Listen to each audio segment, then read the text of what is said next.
Esa es la tasa promedio a la cual un colombiano hoy en día se endeuda con el gota a gota. 382%. Pagan 3.3 veces su deuda en 2 meses. Esto es una salvajada.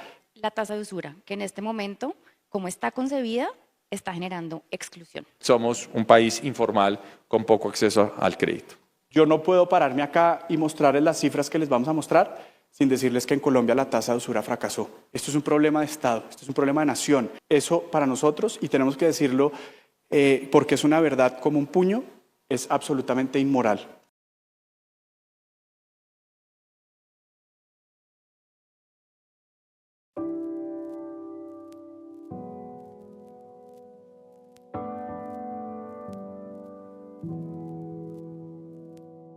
Bueno amigos, como ven, hoy tenemos un nuevo vlog.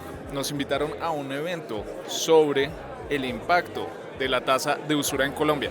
No sé si ahí se alcance a leer muy bien, pero el día de hoy vengo como CEO de @Corcovain.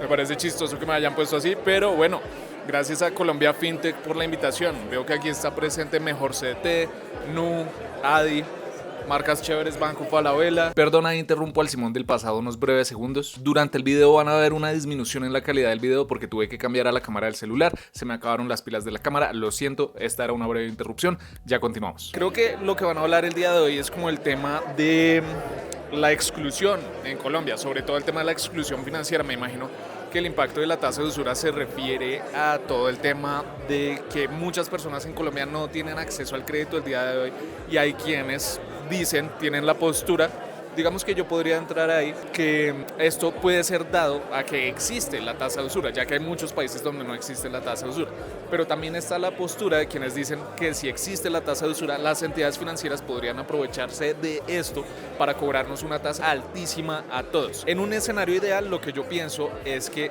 si se quita la tasa de usura, a quienes tenemos ya buen historial crediticio, quienes ya hemos tenido acceso a créditos y demás, podríamos tener tasas favorables, y quienes apenas están ingresando a ese mundo para ser incluidos, precisamente para que haya inclusión financiera, podrían cobrarles unas tasas más elevadas, y a medida que vayan construyendo su historial, que vayan demostrando que sí son capaces de pagar, pues les vayan dando tasas más favorables. Eso por supuesto es en un escenario ideal. Esto es solo una introducción para este video, lo que voy a estar mostrando durante el día, las distintas charlas, los distintos paneles que se vayan dando. Al final del video vuelvo con ustedes para concluir. Ahora nos vemos. Chao. Para eso invito a Gabriel Santos, presidente de Colombia Fintech, quien nos va a compartir cómo esta conversación y esta realidad va a marcar el rumbo en nuestro país sobre el acceso al crédito. Adelante, presidente, bienvenido. Bueno, muy buenos días para todos. Muchas gracias por acompañarnos. Hoy los queremos invitar a tener una conversación incómoda. Tenemos un pool de gente que nos está acompañando de distintos escenarios de la vida.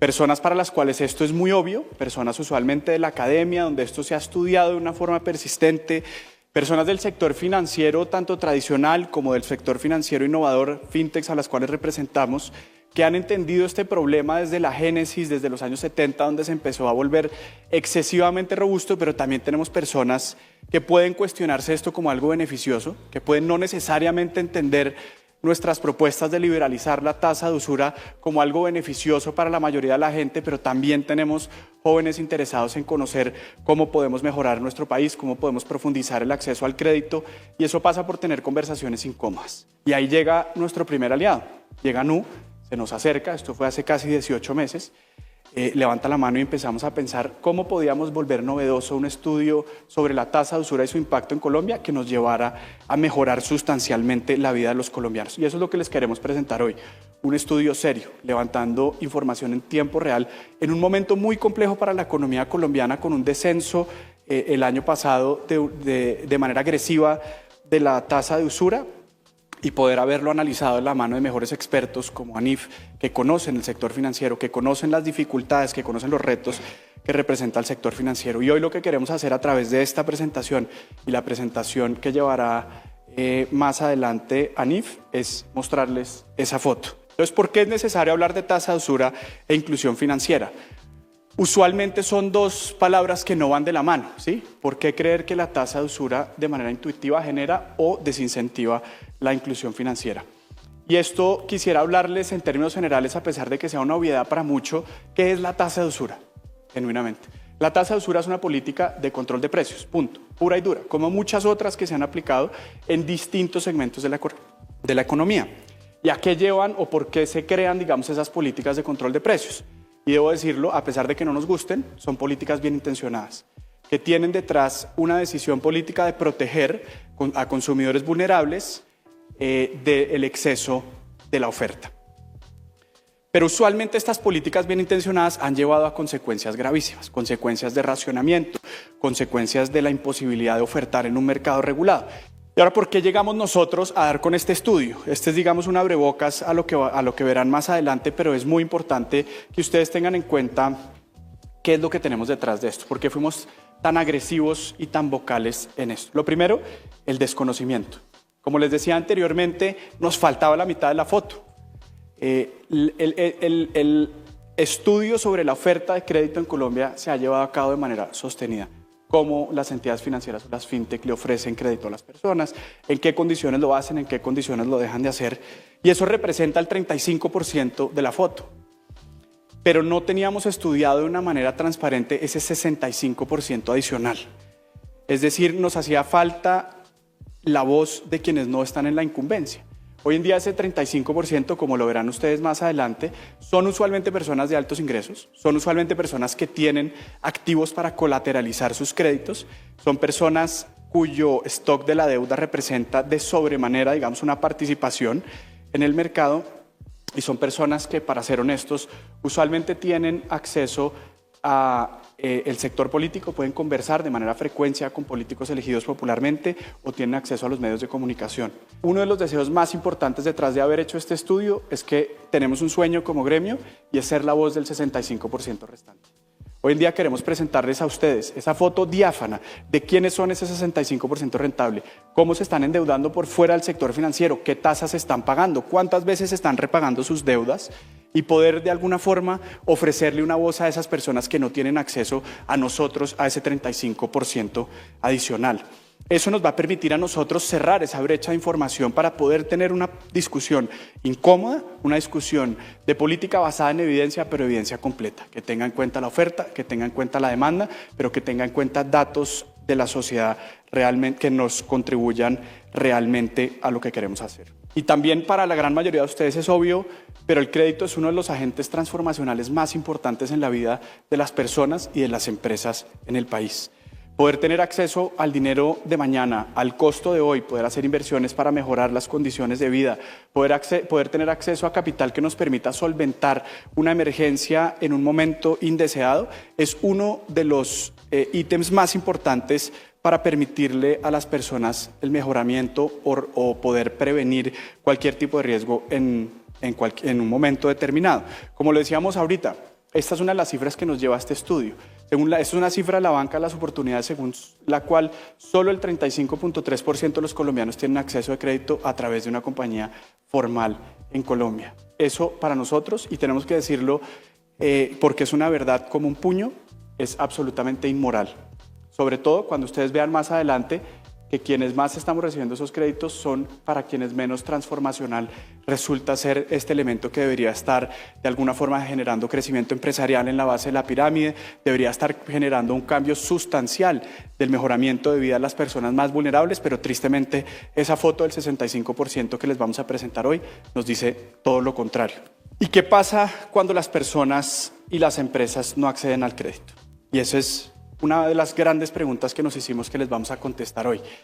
Y lo que ustedes tienen que tener en cuenta a lo largo de esta discusión es que Colombia, a través de esa política de tasa de usura, es decir, a través de esa política de control de precios, no tiene un problema de demanda de crédito, tienes un problema sustancial de oferta. Aquí hago referencia con esto y lo voy a poner en los términos más prácticos. Cuando en Colombia una persona sale a buscar un crédito a través de una entidad formal y es rechazado, esa persona no se queda sin crédito. Parte de lo que encontramos es que esa persona se desplaza a mecanismos de financiación informales y muchas veces perversos.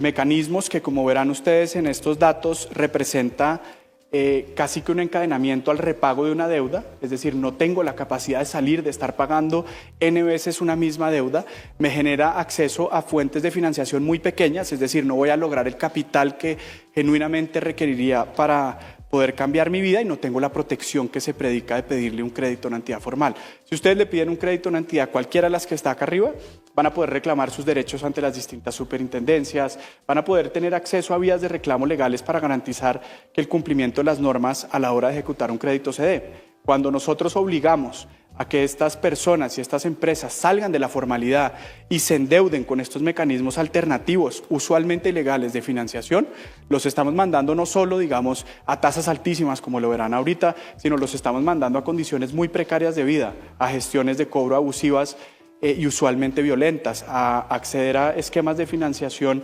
usualmente predicados del lavado de activos, como resulta ser el gota a gota. Entonces esto es un problema de país, esto no es un problema de las empresas a quienes hoy estamos representando, esto no es un problema de ecosistema del sector financiero que hoy en día está acá sentado exigiendo desde distintos puntos de vista y con distintas soluciones el mejoramiento de este tipo de problemas. Esto es un problema de Estado, esto es un problema de nación, esto es un problema en el cual estamos olvidando a quienes esta norma decidió proteger. Uno de los problemas de excluir a la gente de los mercados de crédito formales es un factor de autoexclusión e invisibilidad. Cuando nosotros sacamos a esas personas usualmente no vuelven y esas personas usualmente quedan presas de esos mecanismos a través del efectivo, en los cuales los vuelve sus transacciones, sus hábitos y, como lo hemos venido reiterando, sus garantías de reputación, los vuelven absolutamente invisibles frente al reto de generar por lo menos una trazabilidad buscando en un crédito futuro. En Colombia estamos, una de las explicaciones, y por acá veo al Consejo Privado de Competitividad con quien podremos ahondar en esta discusión, más interesante es que Colombia, sobre todo en la base de la pirámide, está estancada en un momento de alta informalidad, baja inversión, lo que los lleva a bajo crecimiento. No le estamos permitiendo a esa base de la pirámide empresarial acceder a crédito de forma que puedan de alguna forma invertir de forma eficiente esos recursos para crecer y mejorar no solo sus condiciones de vida, sino las condiciones de vida de la sociedad. Entonces esto, como lo verán más adelante, se vuelve un impacto de aquellas compañías de subsistencia y esas microempresas y MIPYMES, donde la dificultad de acceder al crédito se vuelve también en un problema de poder generar crecimiento en el Estado colombiano. Yo no puedo pararme acá y mostrarles las cifras que les vamos a mostrar sin decirles que en Colombia la tasa de usura fracasó. De nuevo, puede que sea un headline doloroso, puede que sea una frase que no guste afuera, digamos, de esta sala, pero la realidad es que toda la información a la que hemos tenido acceso nos lleva a decir que el modelo de acceso al crédito a través de la tasa de usura en Colombia fracasó y que se ha convertido, como lo dijo el profesor Ferrari en alguna publicación hace un par de meses, en un mecanismo de represión financiera, de exclusión del más vulnerable y de falta de acceso al crédito para los colombianos. Hoy en día tenemos más de 29 entidades financieras. En Colombia FinTech tenemos agremiadas 380 fintechs en el país. El 30% de esas representan la vertical de crédito digital. Hoy en día hay una oferta plural que genera competencia por nichos de mercado, por segmentos de personas que en últimas se convierten en una de las mejores soluciones y mecanismos de determinar el precio de los créditos y de evitar los riesgos. Una competencia plural a pesar de tener una regulación pensada en un momento en el cual no teníamos esa competencia por la oferta. Vámonos a un escenario hipotético que no deseable, por favor, si nos están viendo en streaming, no corten esto, etcétera. Es un escenario hipotético no necesariamente deseable. Vamos a ese escenario donde le planteamos al país una tasa del 100%. ¿Para quiénes de los aquí presentes les parecería un exceso una tasa de un crédito del 100%? Muchos, es absolutamente natural. Casi que hay una unanimidad de que una tasa del 100% nos parece una salvajada. De nuevo, reitero a mis compañeros de la Unidad de Regulación Financiera, era un caso hipotético, no deseable, pero vámonos, a todos nos parece que una tasa del 100% es demasiado. Pues esa era una hipótesis que queríamos probar nosotros de la mano de nuestros partners. Y era, ¿es demasiado? ¿Cuánto está pagando una persona a la que hoy, por todo lo que les acabamos de contar, se endeuda con el gota a gota? Y esto es uno de los datos más ilustrativos de este estudio. Por favor, miren a la derecha. Esa es la tasa promedio a la cual un colombiano hoy en día se endeuda con el gota a gota. 382%. Casi que la reduciríamos, o sea, si nos vamos al 100%, que es de nuevo caso hipotético indeseable, estaríamos reduciendo casi en 4 partes la tasa en la cual esa persona se endeuda.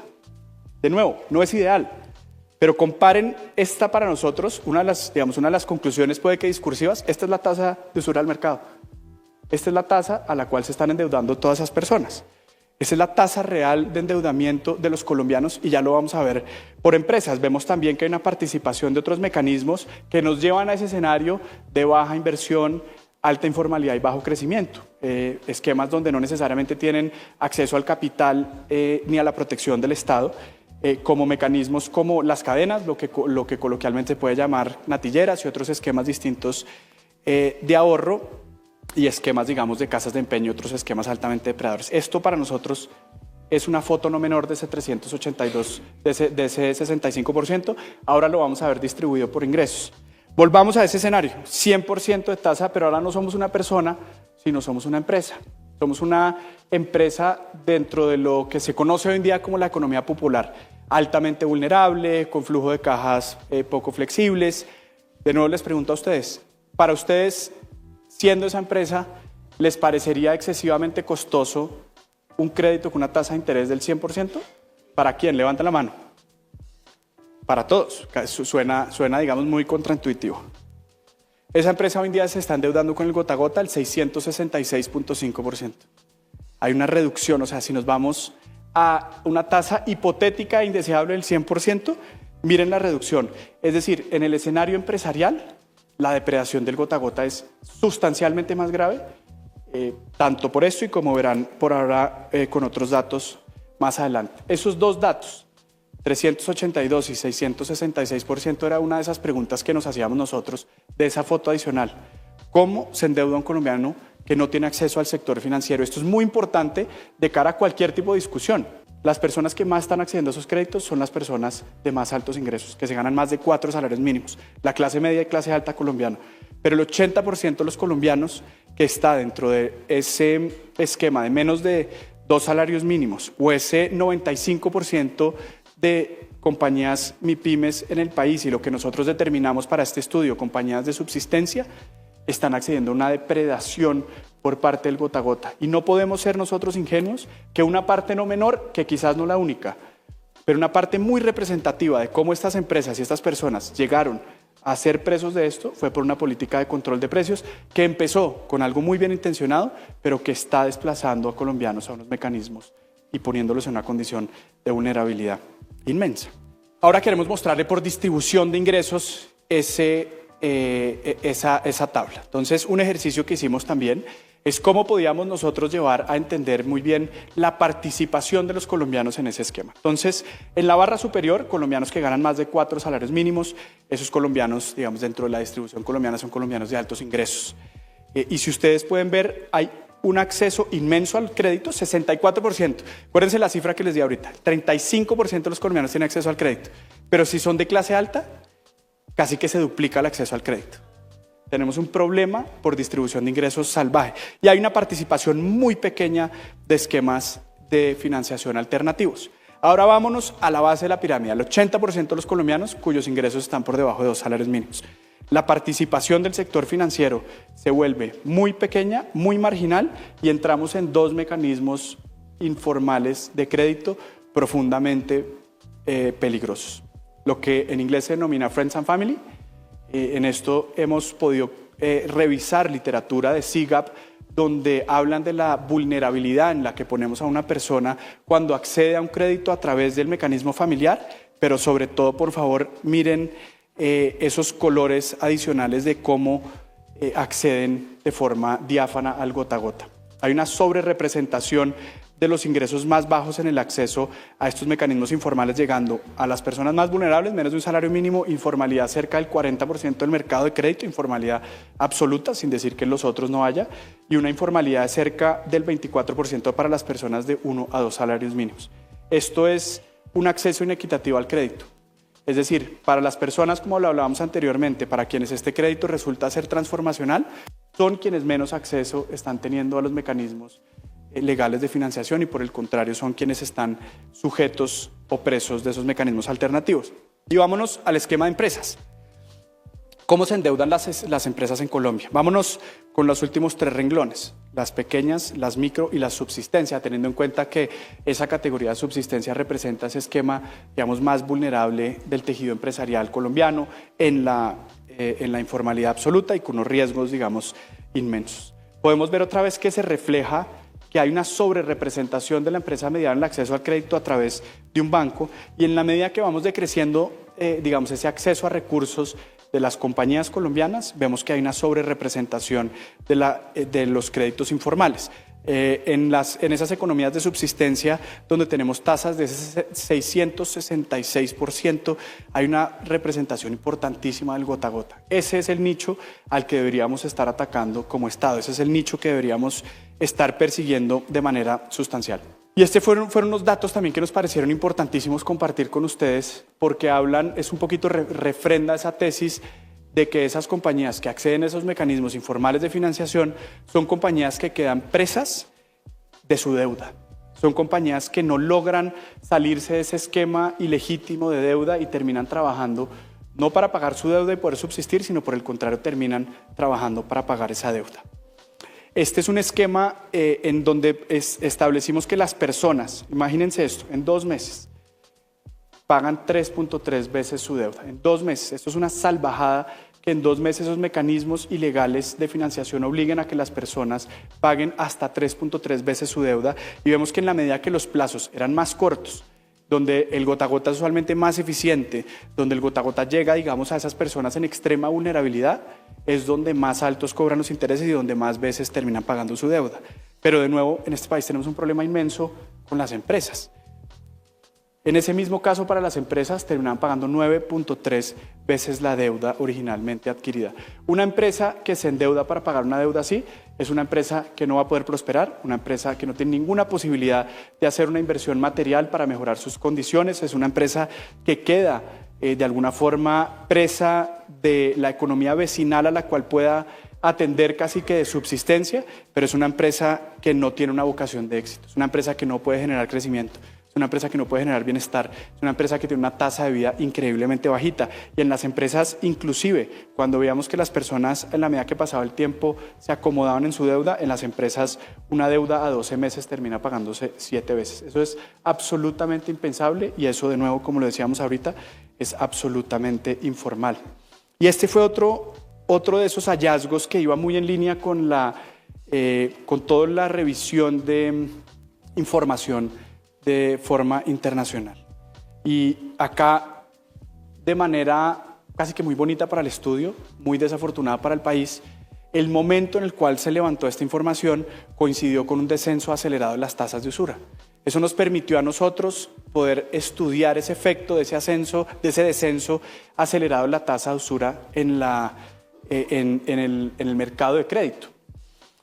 Y pudimos ver que hay una correlación casi que directa, problemáticamente cercana, de la disminución de 1 punto porcentual en la tasa de usura y lo que eso significaba para el mercado de crédito, generando una reducción del 0.73% en la tasa de crecimiento de la cartera de consumo. Es decir, este estudio también nos ayuda a probar que un descenso en la tasa de usura vuelve, para ponerlo en términos más prácticos, más chiquito el mercado de crédito. Pero no solo nos quedamos en eso, sino también, como les explicará más adelante el doctor José Ignacio, quiénes son las personas que salen. Y esa es otra parte de la foto que esperemos los deje a ustedes tan incómodos como me puso a mí a verlo, pero este descenso no solo achica el mercado de crédito, sino se lo achica excluyendo a las personas más vulnerables. Y empecemos por los hogares, y es ¿cuánto destinan los hogares a pagar servicio de deuda? Y ustedes ven que pues tenemos una distribución donde de manera interesante y afortunada, la mayoría están dedicando menos del 20% de sus ingresos a pagar el saldo de deuda. Eso es una carga financiera que es deseable. Pero también, desafortunadamente, tenemos un 33,9% de colombianos que están pagando más del 30% de sus ingresos en servicio a la deuda. Esa es una carga financiera que empieza a ser pesada, empieza a ser difícil. No es recomendable que una persona tenga una carga financiera tan alta. Hay una variedad de fuentes de financiamiento que no son formales y que nos genera esa preocupación de los efectos que tienen en términos de los esquemas, cómo operan y las tasas de interés. Y aquí resalto en particular, y ya Gabriel lo mencionó, uno que en el país se habla mucho, que es el esquema informal del gota a gota, o otros esquemas como las casas de empeño. Aquí, para para terminología de la presentación lo vamos a llamar fuentes informales. Y fíjense ustedes, y esto ya se lo había mostrado Gabriel, pero quiero volver a enfatizar. Por ejemplo, para los colombianos con ingresos de menos de un salario mínimo, son casi el 20% de su fuente de financiamiento. Y eso claramente nos genera una gran preocupación porque son mercados que están desatendidos y que operan con unas reglas que obviamente están fuera del alcance de la legalidad y de la regulación. Y eso es lo que nos preocupa, que no podemos tolerar cohabitar con ese tipo de esquemas ilegales e informales. Quiero arrancar con una reflexión, porque hoy vamos a hacer énfasis en el tema de tasas de interés y la regulación. Obviamente la exclusión de crédito corresponde a muchos otros factores, y aquí Gabriel y esta mañana Marcela hablaban de el triángulo de la inclusión, cosas que deberíamos avanzar para la inclusión. Cuando hablamos de la exclusión, aquí representamos esto en una especie de círculo, porque aquí es como un círculo vicioso donde cosas múltiples se van reforzando. Y lo primero hay que decirlo es la informalidad laboral. Claramente, si tenemos emprendedores y hogares en la informalidad, la misma informalidad se vuelve una barrera importante para expandir los productos financieros.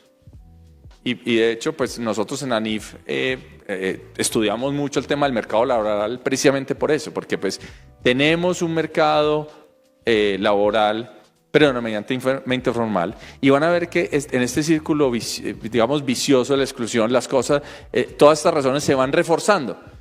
Entonces, por varios eslabones tenemos que quebrar este círculo vicioso para que haya más inclusión.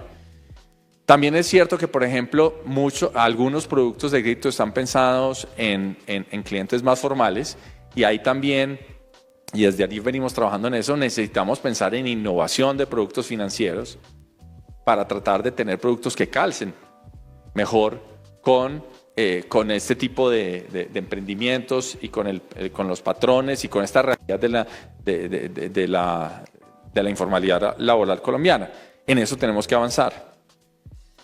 Pero hoy queremos hacer énfasis y lo resalto ahí, en que las tasas de interés, que por un lado buscan proteger a los consumidores, si se vuelven muy restrictivas en un esquema muy inflexible, pueden hacer parte de ese círculo de la exclusión. Y esta evidencia de que los hogares están excluidos, están endeudando a tasas mucho más altas, nos invitan a pensar en esquemas más flexibles y que logremos que las tasas de interés no sean parte de este círculo de exclusión, sino de un mecanismo de inclusión. Y además, no solo está en sí mismo el nivel de tasas de interés, sino que los establecimientos de crédito formales, todos estos jugadores que quieren atender estos mercados, enfrentan siempre la incertidumbre sobre estos esquemas regulatorios. No es solo la tasa de interés. La pregunta es, bueno, ¿cómo va a ser la regulación posterior? Y si va a haber niveles más restrictivos, eso desde hoy me va a impedir incluso atender esos mercados. Y bueno, fíjense ustedes que aquí en este círculo de la exclusión tenemos muchos otros temas. Están los temas de acceso a datos, falta de historial crediticio, problemas con las garantías, hay desconfianza también por parte de muchos colombianos en el sistema, desconocimiento de los tipos de crédito. Tenemos que atacar todas estas razones de exclusión para lograr pasar un círculo virtuoso, donde atraemos nuevos colombianos al sistema de crédito. Y una vez los tengamos en el sistema de crédito, vamos a tener más información y ellos van a empezar a tener un historial crediticio. Y si son con tasas más razonables, de pronto esos emprendimientos de informalidad pueden ir creciendo y puede haber ganancias de productividad y van a ser más formales. Y todo eso nos puede llevar a una dinámica donde reversemos esta realidad de apuño en el país, y es que somos un país informal con poco acceso al crédito.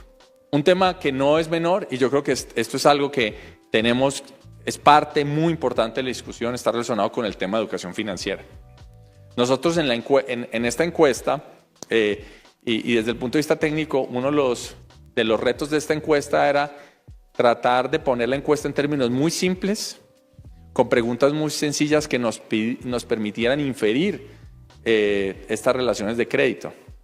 De hecho, ustedes verán que, por ejemplo, en una diapositiva anterior poníamos tarjetas de crédito como un vehículo separado porque no necesariamente los consumidores entienden que las tarjetas de crédito son de X, Y, Z establecimiento. Entonces, uno de los retos en este tipo de encuestas es inferir, pero también queríamos medir al mismo tiempo si las personas que respondían estas encuestas tenían algunos conocimientos básicos de educación financiera.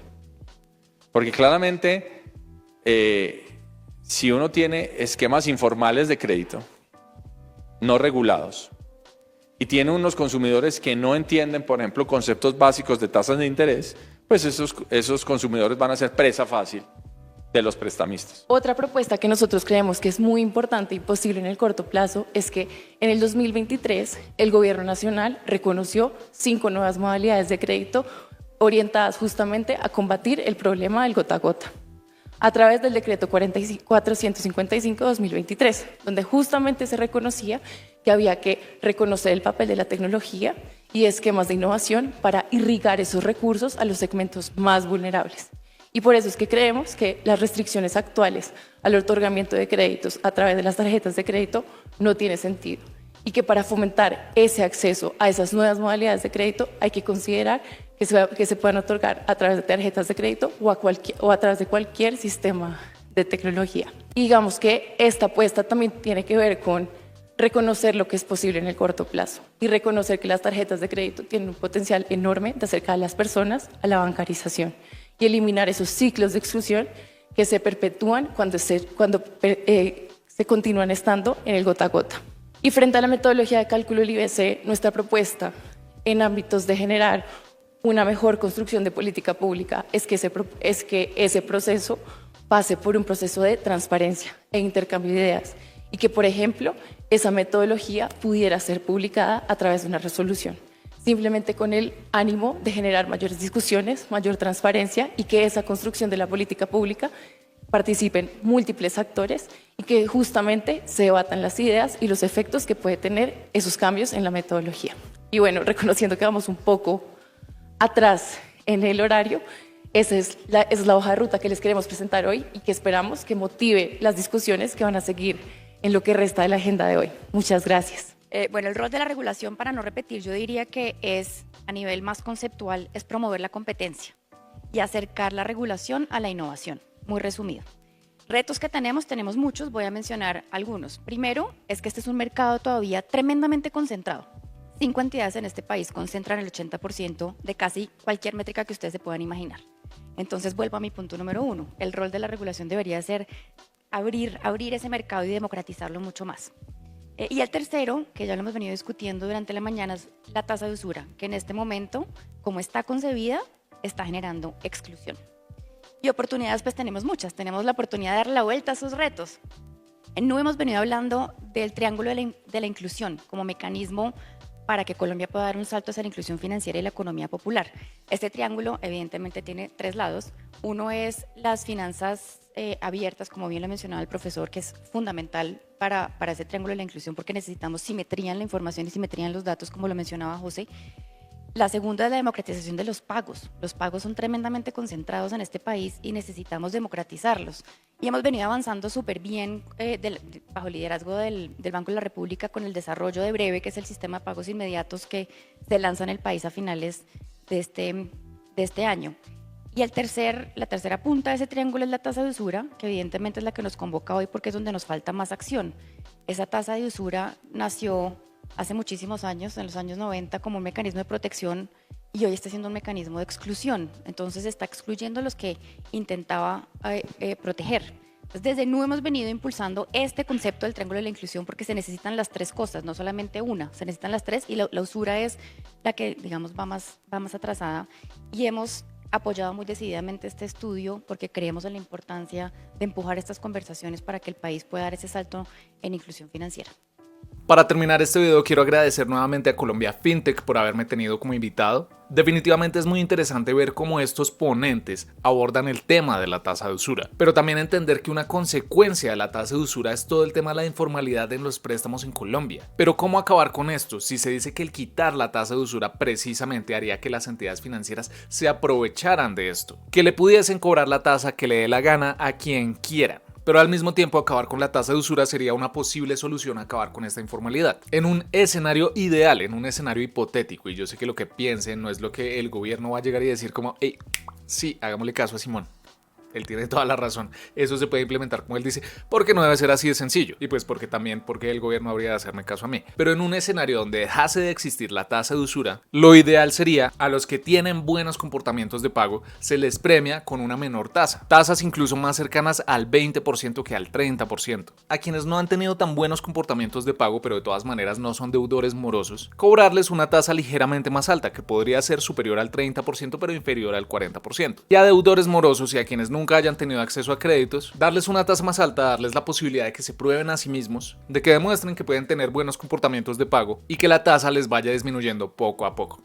Yo sé que eso no va a pasar, por lo menos no lo van a hacer bajo mis consejos, o por lo menos no lo van a hacer próximamente, pero digamos que ese sería el escenario óptimo, súper utópico, idealista. Pero sí creo que la tasa de usura como existe hoy en día está mal planteada. Yo creo que la tasa de usura es algo que ha fracasado, como lo plantearon en el evento, y creo que ese va a ser el título de este video, ahora que lo pienso. Esa es la opinión de este individuo. Quiero saber qué opinan ustedes, déjenme saber en los comentarios y nos vemos a la próxima con un video nuevo. Adiós.